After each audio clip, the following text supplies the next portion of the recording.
Season Group. Carl, thank you so much for joining me, and thanks for taking part in the What's the Scoop 2022 trends. Thank you for having me, Phil. Always a pleasure. You're very welcome. What I wanted to explore was kind of dig deep into these things. We had, I guess, about 30 responses to that piece. And there were some consistencies and there were some inconsistencies, which is interesting. One of the consistencies is everybody's concerned about supply chain. That's no surprise to anybody. You kind of open with a really strong position. For 2022, I foresee a supply chain crunch persisting and potentially worsening. There's a mixture of realism, pessimism, and optimism. Why do you see it that way, and how do you see it shifting?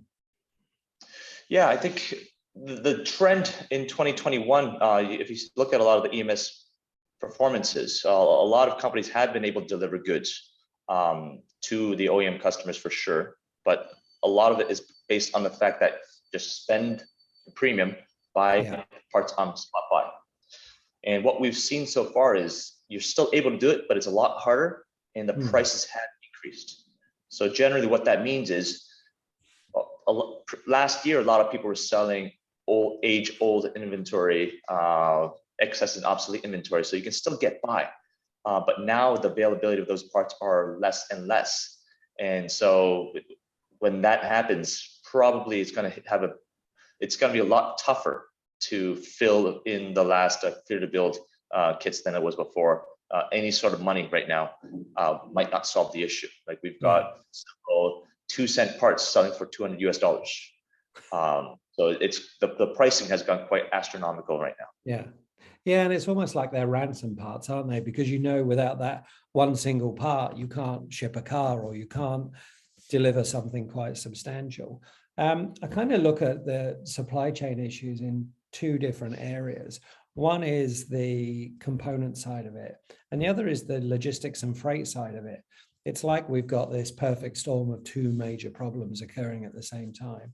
And when I've spoken to people on the component distribution side, there's a strong feeling that it'll take time, but the component supply and demand will balance and continue to cycle in the way it does. But some people think the freight market is completely broken and is going to struggle to recover. How do you see that? With the logistics and freight side of things, I do think that it will rebound, return back to normal. From my perspective, right now, COVID is a massive killer in the basics of operation. I mean, Hong Kong is a critical hub in all of Asia, but right now, many freight companies are refusing to go through Hong Kong. FedEx decided to shut down their Asia headquarters, which was in Hong Kong previously.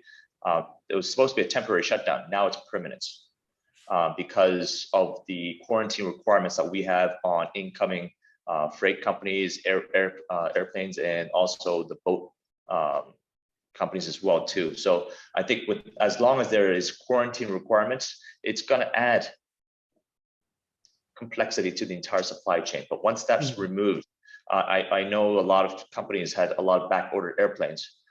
So from an airplane standpoint, the cost of freight should return back to normal. With sea shipments as well too, I think that will ease up as well. Right now we're seeing logistics time of 6 to 8 weeks from Hong Kong to California. But in general cases, it should be 4 or so. A lot of times it's bottled up in the ports where they don't have enough people to unload. So I think that portion will ease up once COVID's gone. But whilst there is COVID, everything is unpredictable. Right now, you'll see restrictions from town to town to town because of COVID, especially in China, where if a town has 1 case of COVID, it's locked down. Nothing out, just can send things in. So in that case, a lot of factories will be affected. Right now, it's in Dongguan, in Zhejiang, another very strong manufacturing foothold in China. That whole province is under monitoring right now too. So as long as there is COVID, there will be logistics nightmare coupled with supply chain side of things. Yeah, and it's a big pressure, isn't it? And the pressure builds on the EMS companies, and they seem to have to bear the brunt of this pressure. And if it's not stress in the relationships with your customers and stress in the relationship with your suppliers, it's financial risk. And you've kind of highlighted that as something that EMS companies really have to be aware of going into 2022. Is that affecting, obviously it's affecting companies that have less cash reserve more than it's affecting those that do have strong cash reserves. But is it affecting large and small companies differently? How do you see that impacting the kind of dynamic in the industry at the moment? Well, I think it's not a matter of size itself only. I think it's a matter of leverage. I would be particularly concerned with those companies that are highly leveraged right now, because currently, I think all EMS companies have a high inventory number, much higher than because they are short one or two components. So that's one side of things. Another side of things is gone are the days of JIT. I think all of the OEMs right now, they're asking their EMS companies, let's stock up, build more buffer, hold more inventory. But what is the right amount? I think that is key. So everyone's holding more inventory, which is okay right now because interest rates are low. So those who are leveraged, they're able to survive because I'll just borrow more money. But once, and this will need to happen, interest rates rise. How are you going to justify paying 3, 4, 5, 6, 7% when as an EMS company, you're making what, 2, 3%? So at that stage, there will be a situation where a lot of companies who are leveraged, who are sitting on a lot of inventory, will have issues. And when that happens, I think there'll be a much bigger unraveling of the supply chain market as well too. Yeah. Do you think that'll affect the consolidation that we're seeing in the industry? We're awash with M&A activity at the moment. There's private equity coming into the industry more and more, and they're seeing that there clearly is potential for growth in the EMS industry, which obviously there is. They're seeing order book swelling, but we know part of that order book swelling is because people are just buying forward.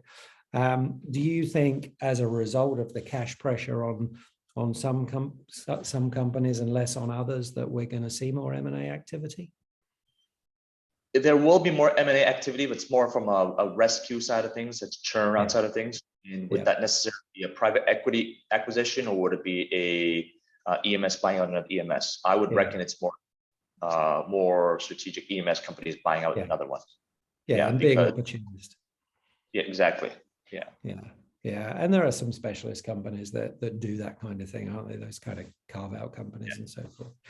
Okay, the last topic I wanted to tackle was the last point on your predictions, and it's something that I haven't heard enough people talking about. We're just about to head into the most disruptive supply chain period of the year, and we're already heavily disrupted. It just feels like we're getting hit by one wave after the next. But we've got Christmas coming up. We've got the Chinese Lunar New Year.